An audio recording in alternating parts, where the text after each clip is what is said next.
Rock, New Jersey, scrambling together in the midst of trying to create normalcy for the classes and the students I was teaching that morning.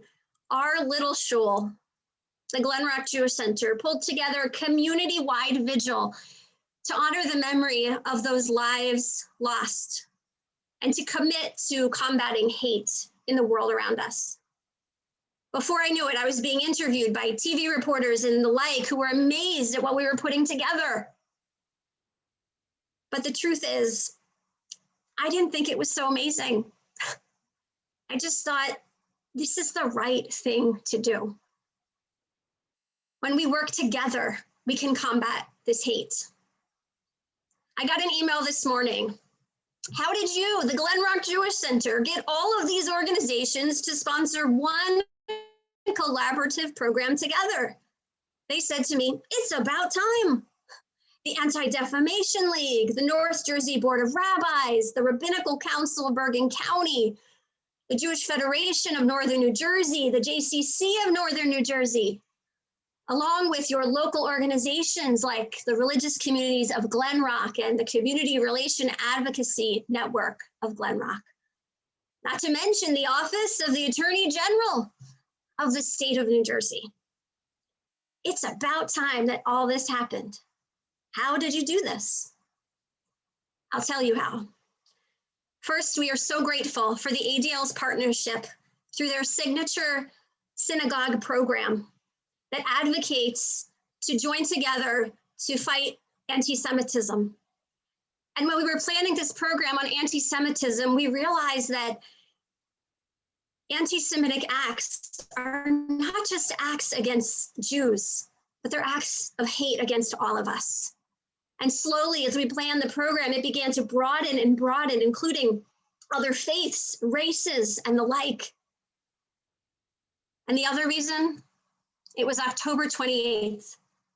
Our entire community came together, regardless of race, religion, or Jewish denomination. It was then our mayor of our town, Mayor Bruce Packer, and Attorney General Grewal, along with his kids, who supported our effort to reflect, to remember, and to commit to eradicating this hate in our world. As I looked around the crowd that day, hundreds of people packing our pews, standing room only, I taught everyone the words of Hine Matov. Hine Matov u'banayim shevet achim gam yachad.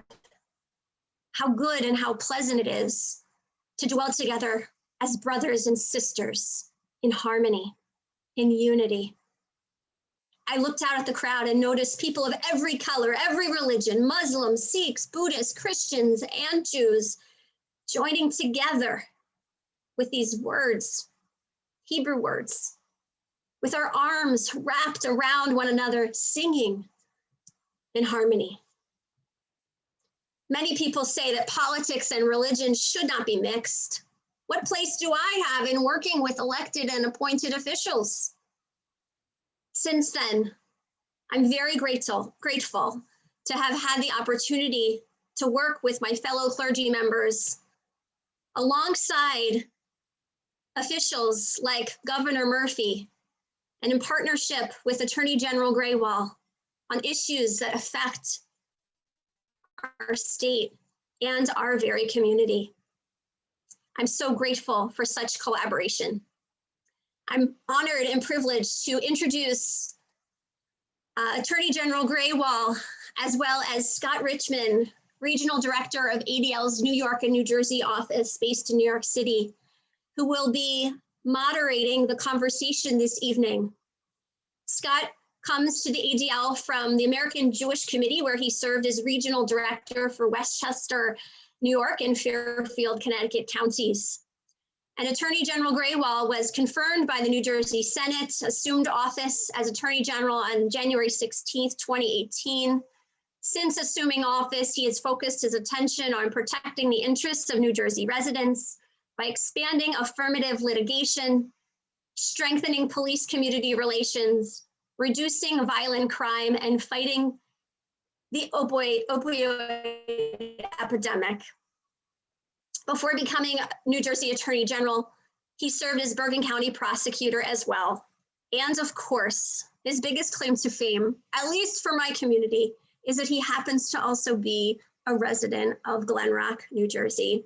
Without further ado, I invite Scott Richmond and Attorney General Grewal to join us in a very special conversation. Thank you very much, Rabbi Schlossberg, and good evening. ADL is very pleased to be partnering with the Glen Rock Jewish Center and so many important organizations in making tonight's conversation with the Attorney General both possible and impactful. My job in these first couple minutes is just to frame tonight's conversation, which I can basically sum up by saying that hate unfortunately exists in our nation and in New Jersey. Let's take anti-Semitism as a barometer of overall hate. ADL's latest audit of anti-Semitic incidents in 2019 showed an annual number of 345 incidents in New Jersey, which was the most ever recorded in the state and a 73% increase from the year before. And just for comparison, in 2013, there were 75 incidents. That's a really alarming increase. Now, some of this is explained by increased reporting. And I want to give credit here where credit is due. Substantial efforts have been made by law enforcement and elected officials, including by the Office of the Attorney General, to improve reporting of hate and bias incidents in the state. ADL worked very closely with the Attorney General to incorporate law enforcement data on anti-Semitic incidents into the audit. And we really strongly commend the Attorney General for these important efforts, especially the live reporting system. However, while better reporting may have been a factor in the increase, this alone cannot account for the enormous jump in incidents. I also want to mention that white supremacist groups continue to maintain an active presence in New Jersey, primarily convening online or in private locations, and then using propaganda distribution to communicate their hateful messages in public spaces. White supremacist propaganda in particular has grown in recent years, with the most active white supremacists in New Jersey being Identity Europa, which is now called the American Identity Movement, the New Jersey European Heritage Association, the Loyal White Knights of the Ku Klux Klan, Patriot Front, and the Daily Stormer Book Club. And finally, I will highlight that the past few years have seen a great rise in anti-Semitic and other youth bias incidents in K-12 schools in New Jersey. In 2019, the number jumped from 63 reported to 97. Again, credit is due to the Attorney General and to his Division on Civil Rights, whose Youth Bias Task Force has tackled this head-on with its director, Rachel Weiner, after taking the lead. The task force, of course, tackles hate in all its forms and recommended 27 concrete actions. We'll get to this a little bit later. And I don't think I can mention Rachel's name without saying how much we welcome the news earlier today of Rachel Weiner Apter's nomination to the position of Associate Justice of the New Jersey Supreme Court. We've been really fortunate to work with Rachel on a number of projects, including the Youth Bias Task Force, her work on cyber hate, and on a multitude of civil rights issues, not to mention a great number of joint events over the years that we've done to really spread awareness about the treatment, prevention, and reporting of incidents of discrimination as a whole. So ADL congratulates Rachel, and I'm sure Attorney General Grewal that you're not only happy, but terribly proud. So with that, I'm going to welcome you to the conversation. Well, thank you, Scott, for having me. Thank you to Rabbi Schlossberg for her kind words and for everyone who put this evening's conversation together. I am thrilled to share Rachel's good news as well, that she will hopefully be the next Associate Justice on the New Jersey Supreme Court. I'm sorry to lose her.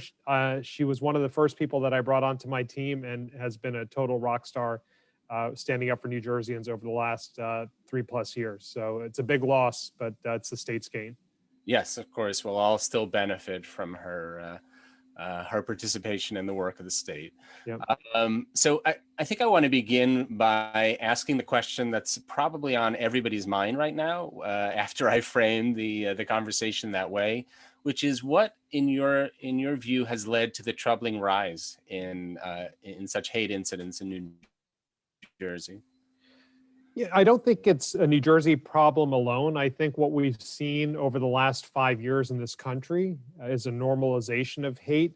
And we've seen this result in the dramatic increase in bias incidents year over year in other states as well. And in New Jersey, the numbers have been drastic. I mean, the rise has been drastic. In 2018, we had 570 reported incidents. In 2019, we had over 1,000.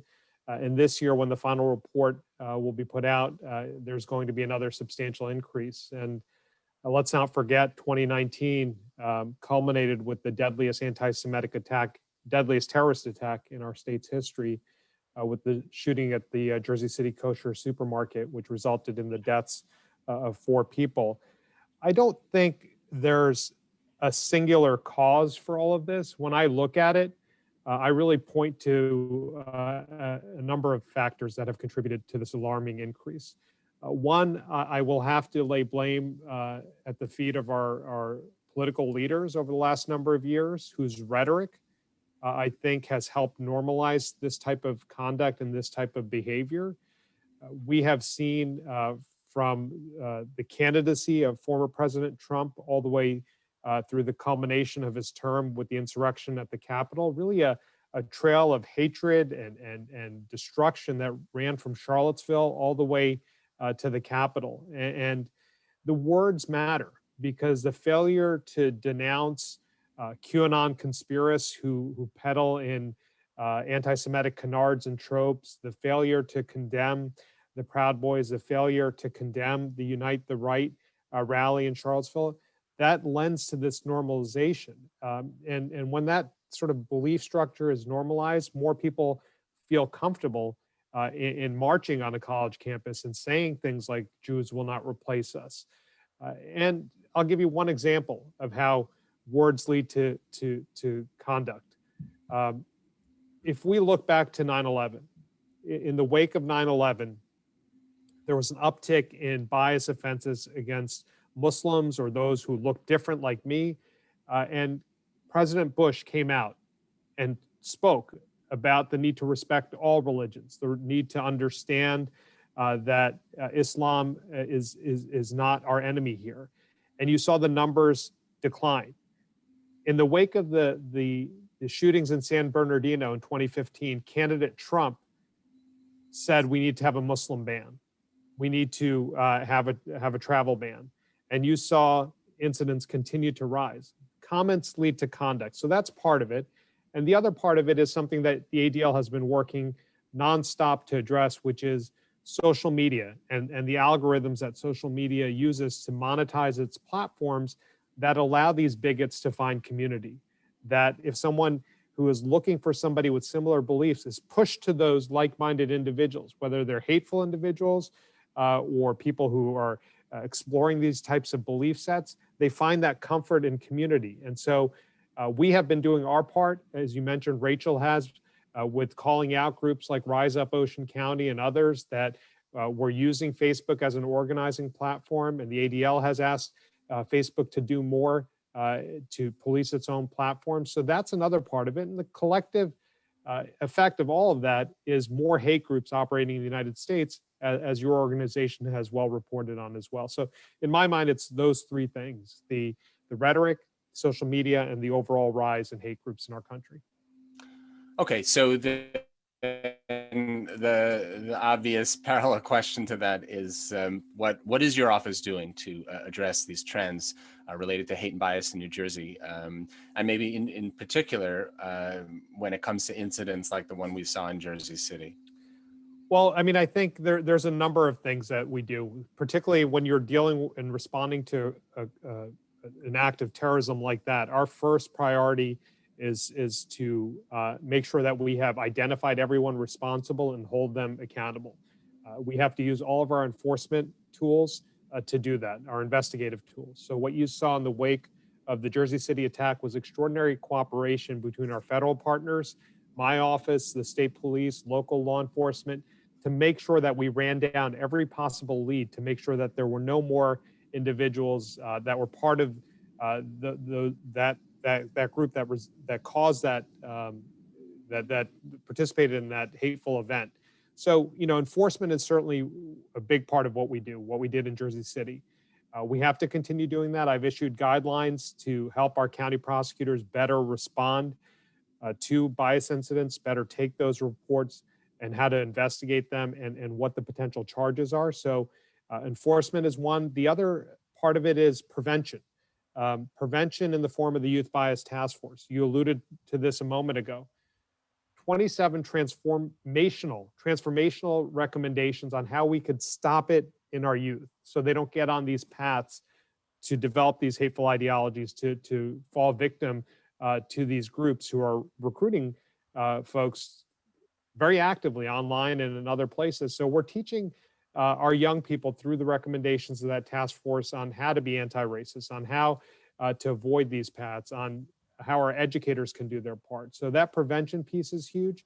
And I think a general awareness, bringing awareness to this issue, whether it's my office reporting on the numbers that we're seeing, the ADL reporting on the numbers that we're seeing, to talk about it, to let people know that this is a problem in our state. And we need to be talking about it, and we need to be talking about strategies together on how to address it. And with partners like the ADL, with partners like faith institutions, perhaps it gives folks who've been victimized comfort knowing that they can come and report crimes, because that'll help us in our enforcement efforts. So, I just want to mention here that kudos to you, because you're really representing the law, and the law mostly focuses on hate crimes as opposed to hate incidents, incidents that don't necessarily rise to the level of a crime. But you're speaking out in a much broader way, and the importance of all of society coming together. And I think that that's a very important message to get out. A lot of times we focus, for example, on the FBI's hate crime statistics, but that doesn't tell the full story, because many incidents don't rise to the level of a crime. You talk about social media. Obviously, many of those are very troubling, but would not be considered a crime. And it's more than that too. It's whenever you're right, they don't rise sometimes to the level of a crime, but it's the type of conduct that their rhetoric promotes. And so, rooting out organizations like Rise Up was a priority for us off the internet, and to not let them use that platform as a recruiting tool or to propagate their hateful messages. But it's also holding local government bodies accountable too, because we've been doing that in our investigations in Ocean County, where we have municipalities engaging in zoning, which is, it's clearly motivated by racial bias in some cases, but in other cases, bias against the Jewish community in their zoning ordinances and their enforcement of those ordinances. So it's using all of our levers to send this really powerful message that we don't tolerate this in our state, and whether it rises to the level of a crime or not, we're going to take it seriously and address it. And the one thing I didn't mention, you touched on, Scott, a moment ago, is that rise we saw in our state. A big part of it happened among our young people and happened on school campuses. And that's why the Youth Bias Task Force, that their work is so important. It's not just kids being kids. If we don't fix it at an early level, then it's adults doing bad things. So that's why that task force and that work in getting those recommendations implemented is so important. Thank you. I want to talk about another aspect, something you brought up a little bit earlier, which is law enforcement. I mean, obviously, we're in a moment when there's a lot of talk about law enforcement and the role that law enforcement plays. And I'm curious about your office's relationship with law enforcement, especially in responding to these incidents. So New Jersey is unique because the way the Attorney General's office is structured, I have supervisory authority over all of law enforcement. And so through my ability to issue directives, I'm able to issue policies that are binding on law enforcement, all 38,000 cops, all 530 plus police agencies. And so I think that's what allows New Jersey to be a little bit more nimble in responding to these issues from a law enforcement perspective. When we saw the uptick over the last number of years, we were able to issue that directive on how to investigate bias crimes, how to tighten up the reporting. And that's why we do get, I think, better reporting than some other states. And again, you can't attribute to the entire rise to the increased reporting, but we have that ability to respond and to address in a uniform manner. So That between that and my oversight over the state police, which puts out the bias crime statistics and the reporting that we talked about a moment ago, along with our Division on Civil Rights, we really have a lot of tools that we could bring to bear on this issue, and we're really using all of it. And local law enforcement is engaged. I'm at the Bergen County Prosecutor's Office today. They're doing incredible work in our schools to address this issue, and all 21 of our counties are engaged on this issue. I just want to remind everybody listening that you can put any questions that you may have in the chat. Either I'll incorporate it into this moderated discussion, or we'll have time towards the end for a formal Q&A. So feel free to put your questions in the chat at any time. You mentioned before about January 6th, really a terrible day in American history. There were groups that were based in New Jersey that had ties to those at the Capitol. What do you see as the role of your office and law enforcement in general when it comes to rooting out extremism in New Jersey? So with respect to January 6th, we are working with our federal partners. The FBI is the lead agency on that investigation. So as far as identifying leads, sharing information, we're supporting their work. And unfortunately, there were folks from New Jersey at the Capitol insurrection and who have been charged in connection with the events of the Capitol, including a military contractor from one of our naval bases in New Jersey, and a number of others. So, you know, certainly on the enforcement side, we're supporting their work to root out this type of extremism. I think the other alarming trend that we saw at the insurrection, and we've sort of seen this coming together of sort of different belief sets at the Capitol. You had your QAnon conspiracists, you had your white supremacists, you had groups like the Oath Keepers and 3%ers, and all of these groups that, according to reporting, there is an infiltration in law enforcement as well. So that is a major area of concern for us. As we work to increase trust between law enforcement and community, we can't have tolerance for that type of belief set within law enforcement. Clearly, people have a First Amendment right, but that doesn't give you the right to be a police officer and hold those types of beliefs. We think they're incongruous. So we're working to see how we could change our hiring practices or improve them to make sure we weed out those types of folks from law enforcement. So we could, if we see them in law enforcement, we could identify their insignia. And here's where the ADL helps with its reporting to identify, you know, what are the logos, what are their the means by which they identify themselves. So we don't want people with those tattoos or those insignias, and we're working on policies to address that. Yeah, I'm glad you mentioned that. So if anybody is interested, you can go to our website, adl.org, and you can look up our hate symbols database. So the hate symbols database has many, many hate symbols. And these are symbols that they could be numbers or they could be shapes that mean absolutely nothing to you and me, but are being used, and they will help identify who's involved or what their intention is. This is a white supremacist group or a militia group. And another thing that you mentioned, Attorney General, is about hate speech. I think it's really important to distinguish something here, which people often confuse, which is the sort of hate speech versus free speech issue. Freedom of speech is not freedom to slander. It's not freedom to incite violence, and it's not freedom to threaten or intimidate. So very important to keep that in mind. I'm going to move us on. We have on the line today a group of organizations who've co-sponsored and several representatives of those organizations who really represent civil society. And in trying to curtail these kinds of incidents and the rise of these incidents, obviously government plays an important role in terms of legislation. These are the guardrails. Very, very important. Education is very important. So the work of working in our schools and training students and the Youth Bias Task Force is very important. But civil society plays a critical role here. And I'm curious what your view is of the role of civil society and agencies like ADL in cooperating with the government and with educational institutions in preventing these incidents and really hate in general.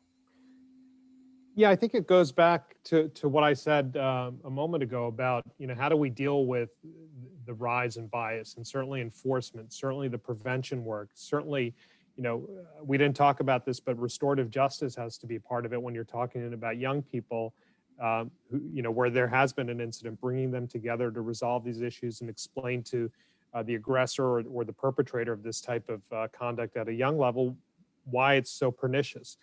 But the awareness piece, I think that's where ADL, that's where other partners and whether it's religious groups or other civic groups or just civil society in general, it's having this type of conversation that we're having, right?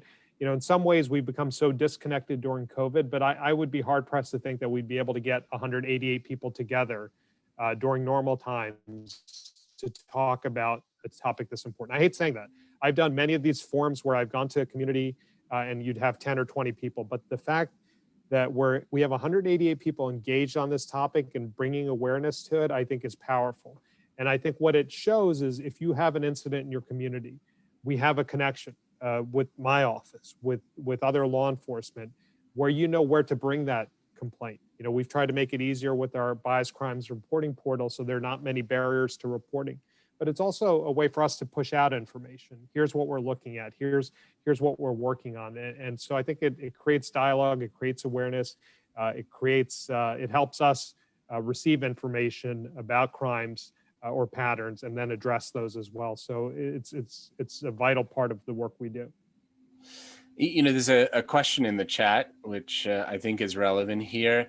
This person asks, how do you break the cycle of violence or bias when so much is taught in the home and ingrained?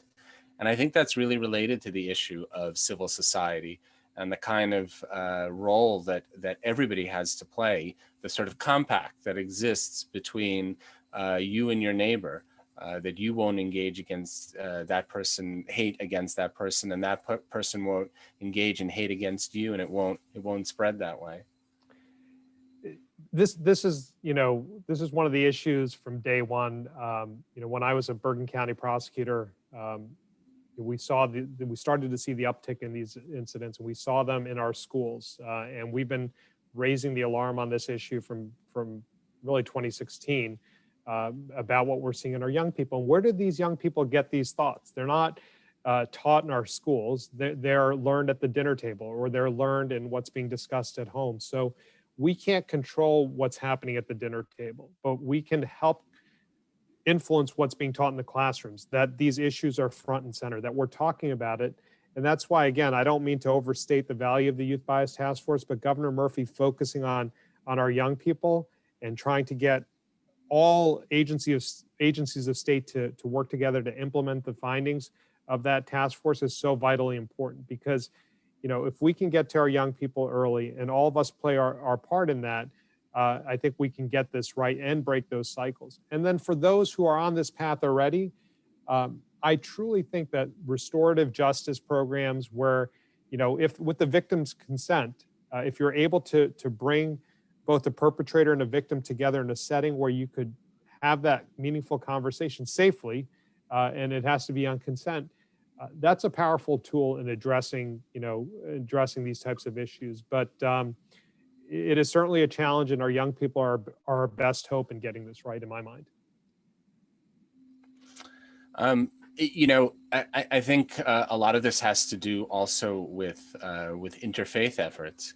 The ADL recently signed a memorandum of understanding with the New Jersey NAACP. Mm-hmm. And I think when communities come together and find ways to build understanding, build bridges, celebrate the diversity of who we all are, and also to speak out with one voice against hate, it really matters.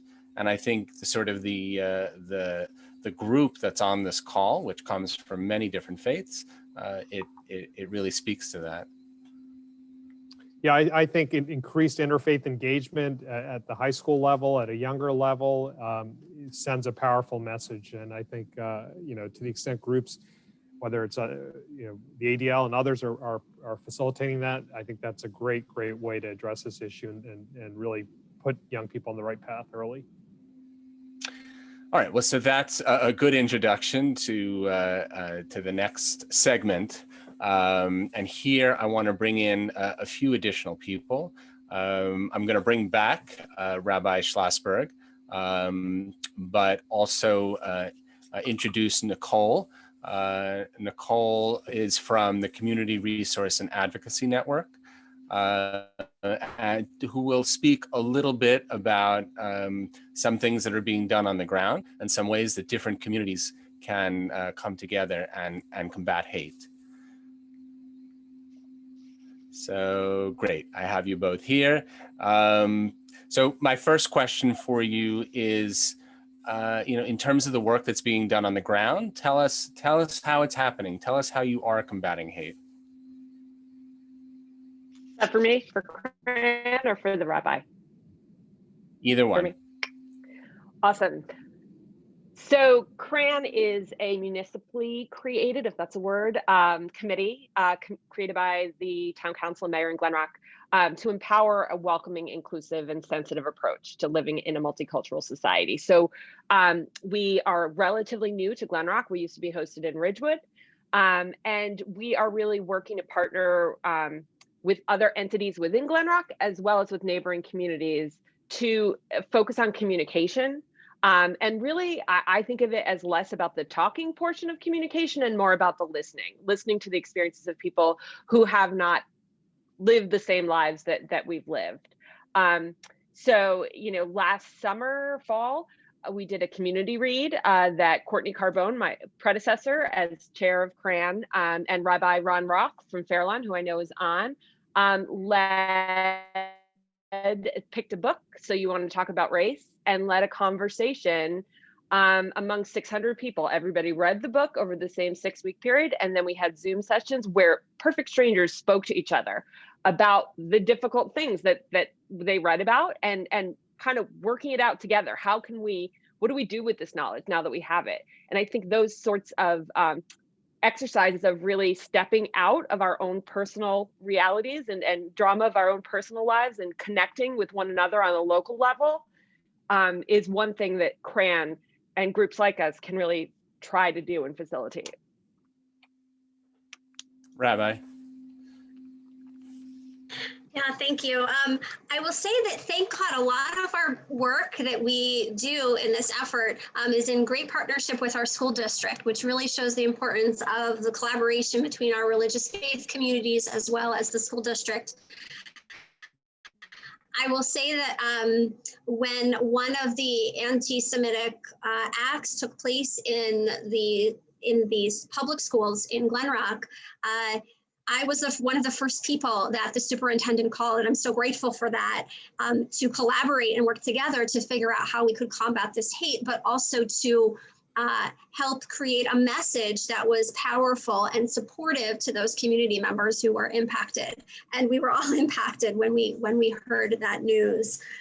We're also really grateful for our interfaith group, our religious communities of Glen Rock. They really demonstrate a model organization for what it means to collaborate on these issues regardless of religion. And so on the ground, we're really grateful for that organization as well. Thank you both. And, I think it's important to kind of lift up some pieces of what ADL is doing here, especially I see some questions about this in the chat. One of them is the Signature Synagogue program, which you mentioned before, Rabbi. So we're certainly grateful for Glen Rock's participation in that program. And we're hopeful that if any of you are connected to a synagogue that's not already a part of the Signature Synagogue program, you may wish to lift that up to your president, to your rabbi. And I see that Hannah just put the information about that in the chat. It's really a community-wide effort to combat hate, to make a commitment to combating hate, to working with ADL to do that, and joining a network of synagogues across the region. We have 35 synagogues that are currently a part of the Signature Synagogue program. They meet regularly, they share best practices, they carry out programs like this. We have training for the youth. So it's really a great way to combat hate. And in terms of education in the schools, ADL has two extraordinary programs, and there was a question about this in the chat. One is called the No Place for Hate program. This is a framework. It provides recognition in the K-12 space for working to create and maintain a more positive school climate. We've done this for over 20 years. And the idea is that schools will come together, students, parents, teachers, administrators will come together and create activities that are designed to fight hate. Each school is responsible for signing a resolution of respect and creating at least 3 activities which are overseen by ADL staff. Last year, despite the pandemic, we had 241 schools in New York, New Jersey alone participate this that impacted 180,000 students. In particular, in New Jersey, there were 35 schools that participated, including the Glen Rock School District, which is really extraordinary. And this year we have 43 schools participating. So if your school is interested or you want to connect us with an administrator to have us talk with them for the start of the next school year in September, we'd of course be happy to. And the second is ADL's World of Difference Institute. This is really tailored anti-bias programming facilitated by ADL staff. It's a comprehensive approach to learning designed to actively challenge prejudice.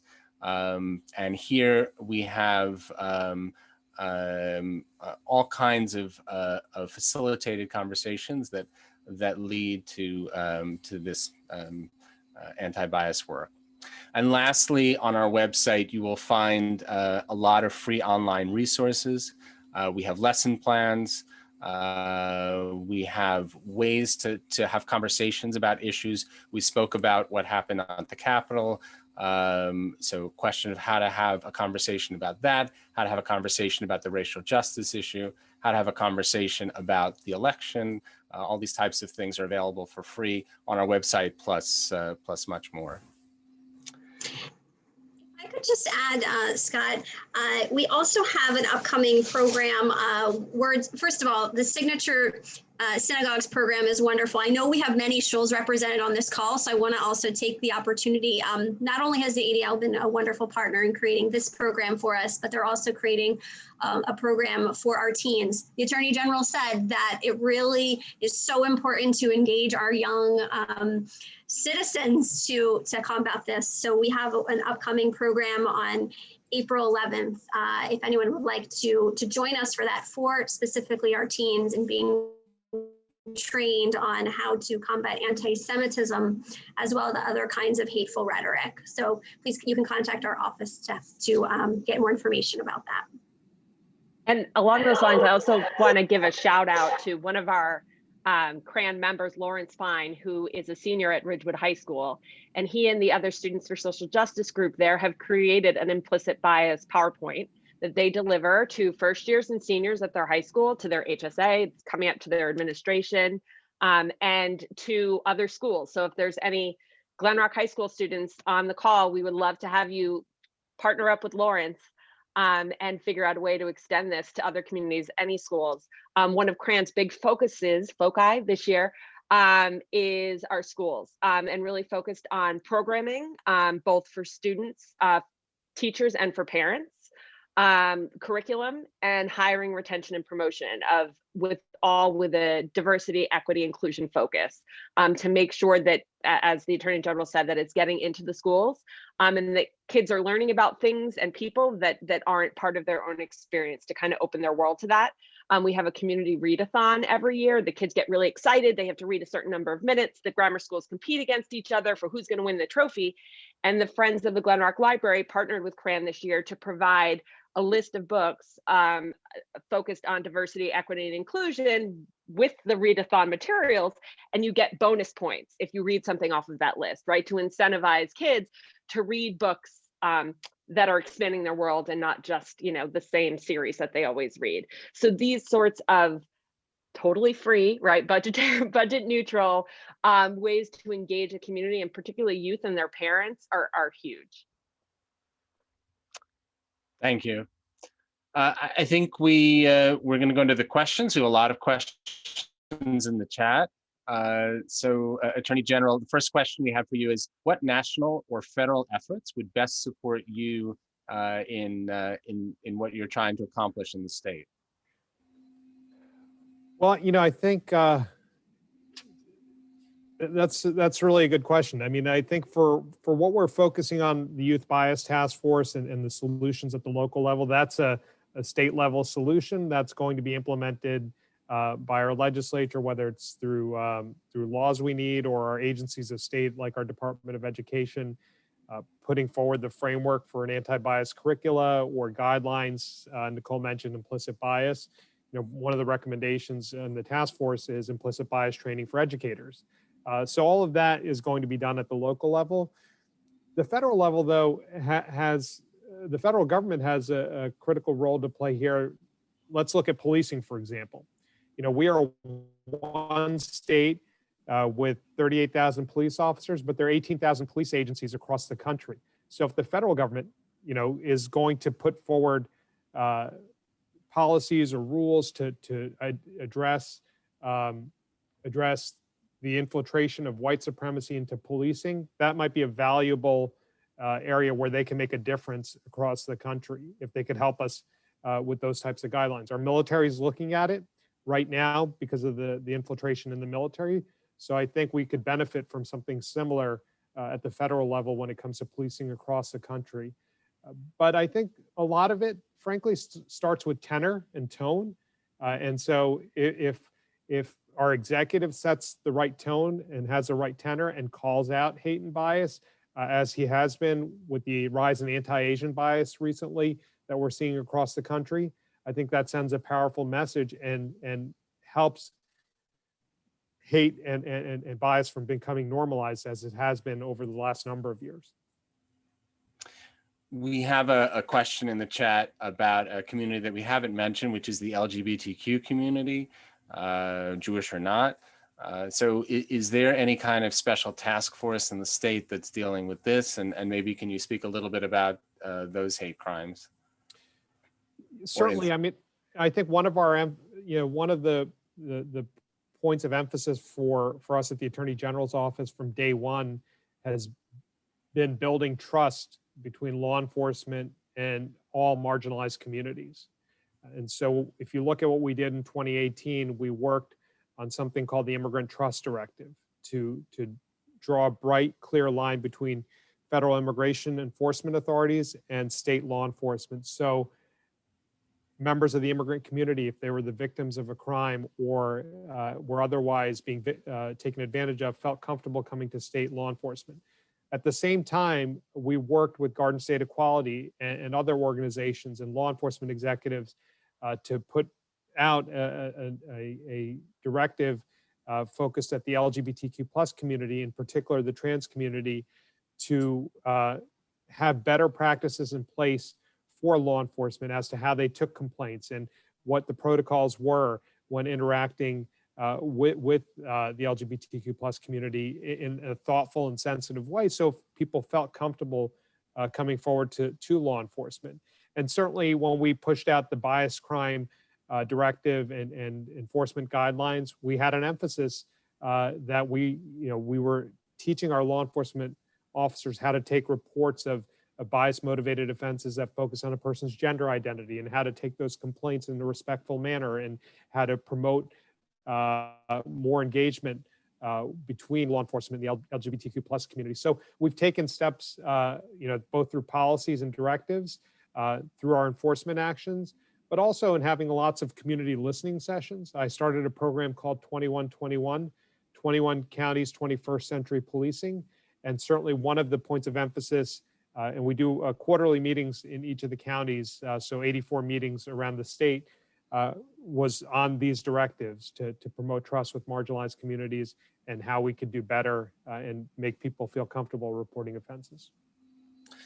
Yeah, I think we have a related question in the chat, and that's about implicit bias within the police force or in other government entities, and the question of looking at that and finding ways to offer training in or sensitivity in that area is being asked about.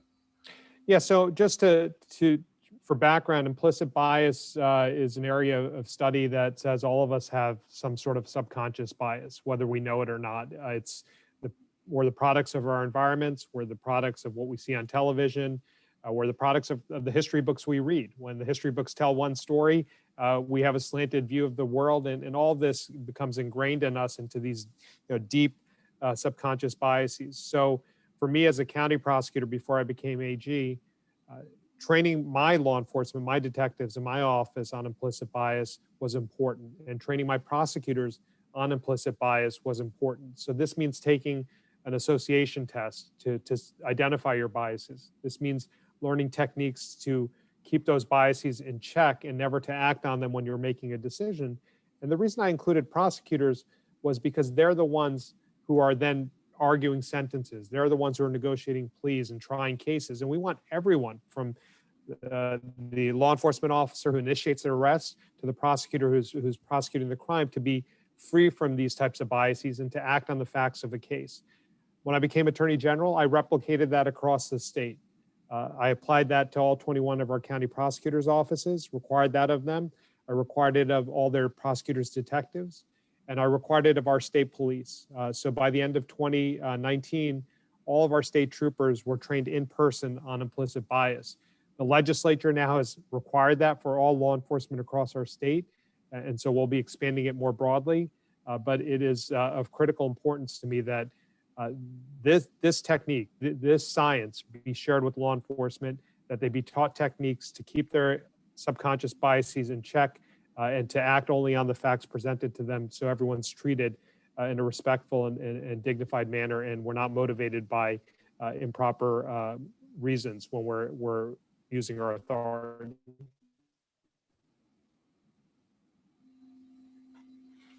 Thank you. We have a question that's not exactly about hate crimes in particular, but certainly related to the issue of justice, which is the question of voting rights. And the way it's expressed is, are we going to be sure that in New Jersey, we will see the broadest possible access to voting for all of our citizens? Will there be universal mail-in balloting, early voting, et cetera? Yes, so, I have a lot of lanes that I operate in, and this is outside of my lane, that this is something certainly I know that's core to the governor. It's core to our legislature, which has enacted some pretty expansive laws around COVID and rules around COVID to make voting more accessible. And our Secretary of State runs the process, and this is her area, but we certainly support their work. We defend the laws they've enacted against challenges successfully. And frankly, we led challenges against efforts from the federal government in the last cycle to suppress voting rights in New Jersey. And so, from my perspective, we're going to do everything possible to make sure that everyone who's authorized to vote is able to vote, and that any efforts to block them from exercising their rights are pushed back against. That's what we did in the last election cycle, and that's what we'll continue to do moving forward.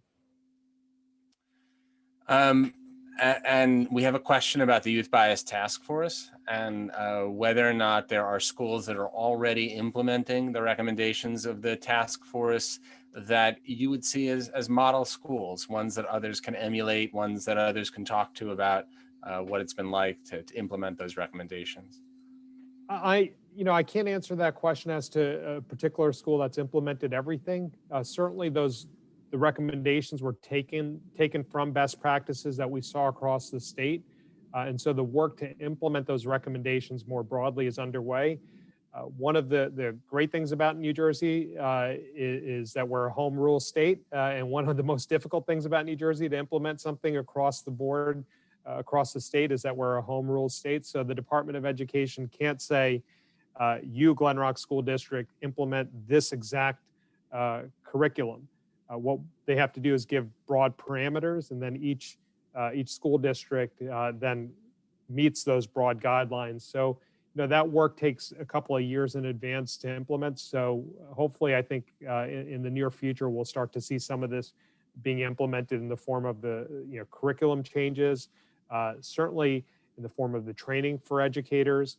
A big part of the recommendations that were made was also that schools and districts start to employ diversity officers and start to look at their hiring, because what we've seen is that if you have if you have more diversity in your teaching body, it may result in young people who are being victimized feel more comfortable to report their victimization, or if they've been the target of a bias or hateful incident, to go report that. And so certainly that's something that will take some time to implement as well.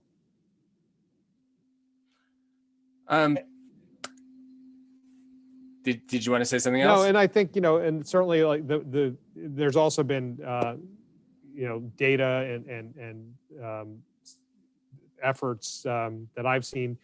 When you look at diversity of the teaching body, it also affects school discipline rates, and that you don't have those disparate rates of discipline among Black and Brown students as compared to white students, which is an issue that we're also trying to address. Thank you. Last question. I think we only have time for one more question. Those of us in charge of our synagogues are tasked with physically protecting our facilities by procuring grants and installing protective technology and literal physical barriers. What else should places of worship be paying attention to? Maybe like cybersecurity, for example. Yeah, certainly the physical security is part of it, but I think having, someone who's looking at online threats, we look at that as well. I think being mindful of things that are out of the ordinary patterns, or things that you've seen, people who you don't recognize. I think a lot of times, part of, at least in my religious community, it's open door. And it's tough to say to somebody, or to approach somebody who doesn't, you haven't seen. And so I think just being more vigilant with who's present, if there have been changes in patterns or practices, and then doing that social media scrub periodically to see if there are any threats, and reporting all of that to us. Something that might seem small and innocuous to you might fit in with the bigger pattern that we're seeing. And that's why we're encouraging the reporting of anything out of the ordinary. So, everything is reported to our Office of Homeland Security and Preparedness. Those leads are shared broadly, whether it's a criminal lead, it'll go to our Division of Criminal Justice or to the FBI as appropriate. Or if it's a civil rights complaint, it gets channeled to our Division on Civil Rights. So be vigilant online. We are there to help you and to look at these issues. If it's an online hate group, or if an online organization that's peddling in sort of anti-Semitic or hateful rhetoric, as we've seen in our state, unfortunately, time and time again, we want to help you root out that type of conduct because we know where it could lead unchecked. I'm really glad you brought up the Office of Homeland Security and Preparedness because Jared Maples, who heads that division, is a great partner and really a great professional, and we're certainly worth mentioning on this call. And we are actually out of time. So I want to thank you so much for this very rich dialogue, very important dialogue. And I'm going to turn it over or back to Rabbi Schlossberg to close us out. Thank you so much, Scott, and thank you so much, Attorney General Grewal. We're so privileged that both of you could be with us tonight. Thank you, Scott, for being our moderator, and Attorney General, always a pleasure to see you. Once again, we want to thank all of our sponsors for this program, in particular, the Office of the Attorney General of the State of New Jersey, the ADL, as well as the Jewish Federation of Northern New Jersey, the JCC of Northern New Jersey, the North Jersey Board of Rabbis, Rabbinical Council of Bergen County, and our Community Relations Council, along with the religious communities of Glen Rock and our very own Glen Rock Jewish Center. We want to highlight that we will be following up with an email to all of you who registered with some important information. A lot of you asked the question, what can I do now, right? The Attorney General got me charged up, Scott got me charged up. What could we possibly do with this massive issue of hate? And so we will be following up with some resources for you. ADL has some table talks on current events. Of course, we'll mention in our email the No Place for Hate opportunities, and also our Words to Action program sponsored by the Glen Rock Jewish Center. Thank you so much for coming this evening, and have a great night.